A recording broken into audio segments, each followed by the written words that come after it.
Hello everyone. This is my second time recording this little video for you all because when I originally recorded this on Canvas, it didn't upload. So here I am making a video that is going on the interwebs just for all of you. Really quick, just in terms of housekeeping, Research Report 1 is due tonight by 11:59, okay? So if you have any questions, please email me. I am here, but I think for the most part, that research report is fairly self-explanatory. I have had some of your peers email me to ask about format.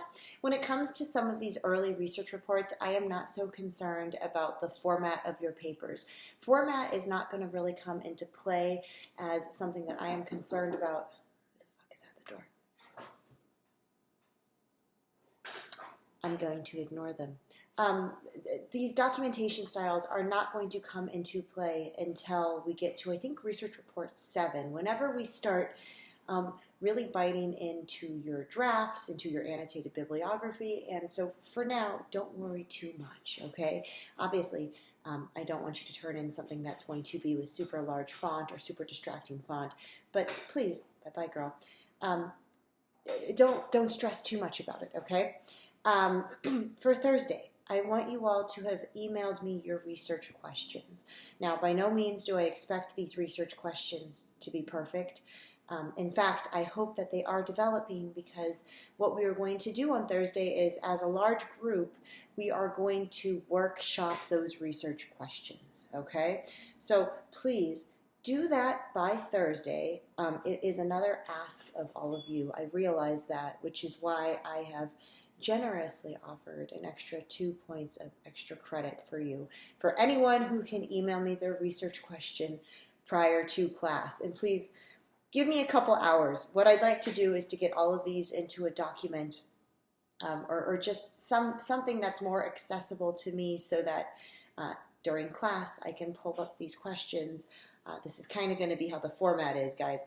I will pull up a question maybe on the PowerPoint, or I will have it written on the board, and we will go over that question and kind of critique it, okay, and help tighten it up. So that is Thursday. Just a look ahead. Research Report 2 is going to be due next Tuesday. It is going to require that you get, I think you're going to access a Wikipedia entry. Theoretically, that's going to be on the topic that you are choosing to write on, right? And then you're going to answer the questions in that research report using that Wikipedia article. Okay, so that is all of the housekeeping I have for you. Today, what we were going to discuss was encyclopedias, okay? And I'm going to discuss them very briefly for you all here. I know in the announcement that I have on Canvas, there are 2 links, one that is clickable, the other one you have to copy and paste into your server. One of the videos goes over the development of the encyclopedia, which I am very interested in, and I think you all should be too. And then the other one is Wikipedia at a glance, okay? Both are important. I would like you to watch both, especially since we did not have a lecture today. So, just some of the basics for encyclopedias. An encyclopedia is any type of reference book that catalogs information on a topic. Now, it is going to deliver this information in a concise and in a comprehensive manner. So I want you to keep those 2 words in mind, concise and comprehensive, okay? If I were to go to an encyclopedia and read about water, that encyclopedia entry is going to tell me a comprehensive overview of water. It's going to tell me everything I need to know about the substance. And it's going to do so in the most efficient, pithy way possible, okay? Pithy is just a nice word for concise, for short, for brief, okay? So your encyclopedia entries, good encyclopedia entries should be very tightly packed with facts. There are 2 different types of encyclopedias. We have subject-specific encyclopedias, and we have general encyclopedias. Your subject-specific encyclopedias are going to be encyclopedias on gardening, on astronomy, on video games even. There is a encyclopedia called The Killer Book of Serial Killers. Okay, so if you like any niche shit, if you like any fandom, I guarantee there is an encyclopedia for that fandom or for that special interest. General encyclopedias are going to be like our Encyclopedia Britannicas or our world books, right? Or even Wikipedia. It's going to cover a variety of subjects, and those subjects might not necessarily be connected to one another, okay? Those general encyclopedias, for the most part, are cataloged in an alphabetical manner, so just something to keep in mind. But that is the encyclopedia in a nutshell. Now, the history of the encyclopedia is something that I find extremely fascinating. One of the videos that I sent you all today will go over the history, the development of the encyclopedia in much greater detail than what I'm about to deliver to all of you. But just so that you get the idea, encyclopedias have been a part of human life since forever and always. Now, the earliest record we have of an encyclopedia dates back to 338 BCE, okay? We have these fragments of an encyclopedia written by a guy you've never heard of. His name is Speusippus. He was Plato's nephew, but no one gives a shit about Speusippus, so this is probably going to be the first and last time you ever hear about this guy.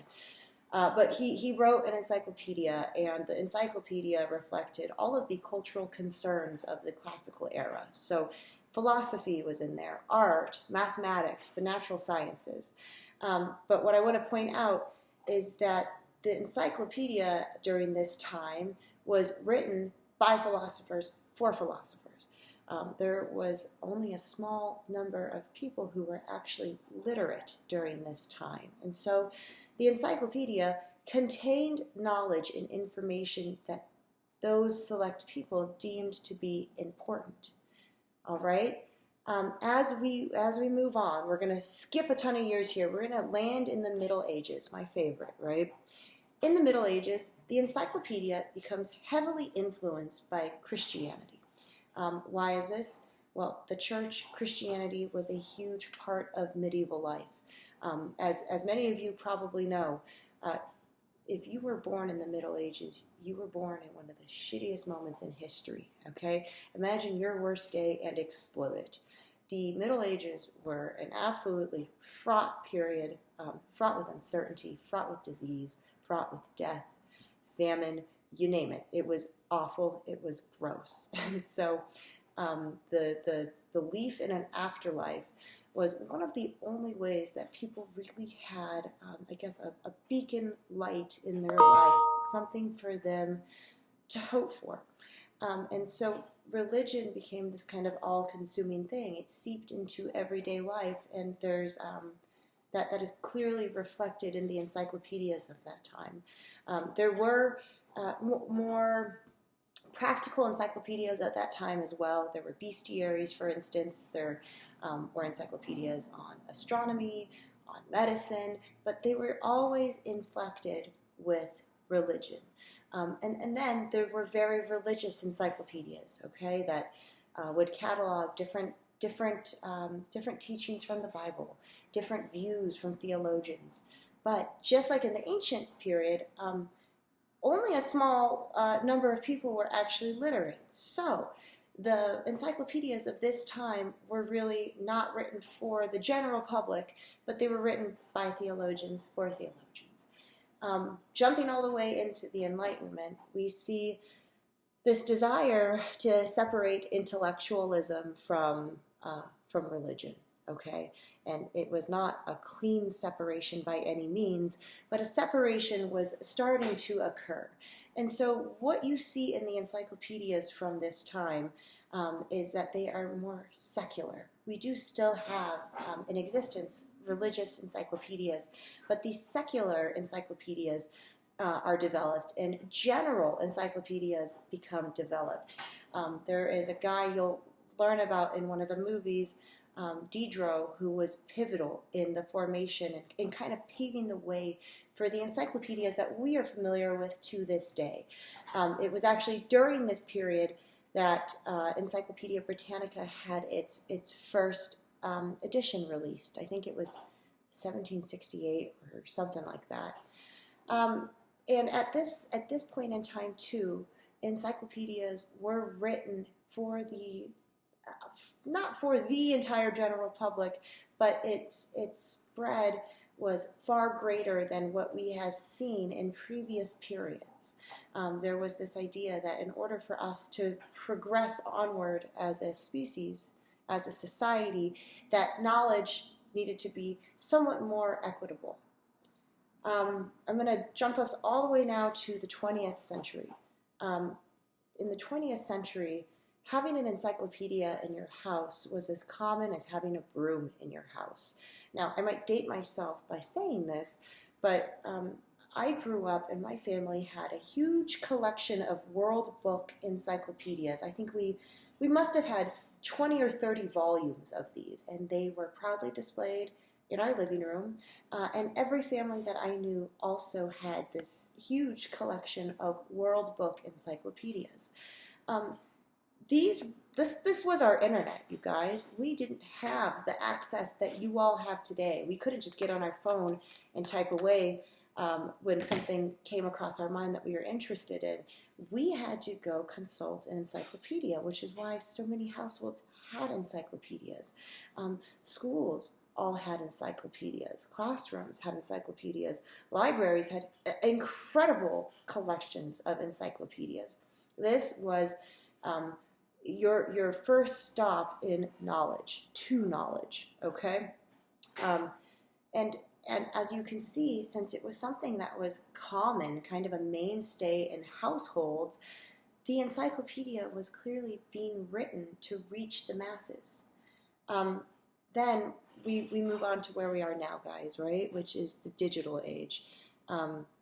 You all know Wikipedia, right? I'm sure we all access Wikipedia every now and then, if not frequently. And Wikipedia is so fascinating. It is open access. That means that anybody can add an entry to it at any point. Anyone can edit a page on Wikipedia. If there is not an entry on something that you are interested in, you can write that entry. Now, I do think there are some submission guidelines for Wikipedia. I'd have to brush up on what they actually are. But information is a lot more accessible to all of us, and as a people, we are able to access authorship and kind of have a hand in that authorship. And so, yeah, that is kind of where we have landed. Encyclopedia Britannica was the golden encyclopedia for many, many years. It was our standard up until about 10 years ago with the advent of Wikipedia.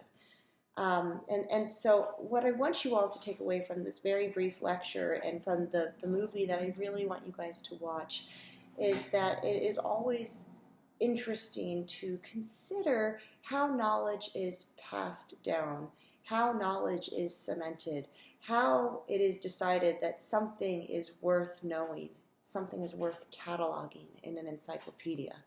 When we look at the actual word encyclopedia, it actually comes from two Greek words. The first one is enkykliklios, the second is paidia. Enkykliklios refers to something round and circular. Paidia refers to education. So you put the two words together and we get encyclopedia, which is supposed to translate loosely to something that refers to a rounded education or rounded knowledge, well-rounded knowledge. But we see that at many points throughout history, knowledge starts up here and it kind of sifts down in a top-down model. The people in power get to decide what is important, what is worth knowing. And sometimes that knowledge just kind of stays in that echelon of people, right? But now, in the digital age, we are all able to access this knowledge. We are all able to produce this knowledge and cement this knowledge. And so, therefore, I really think it harkens back to the actual imagery that the word evokes. I think of it now as a well-rounded education, and part of that rounding are the people that are creating the information, okay? So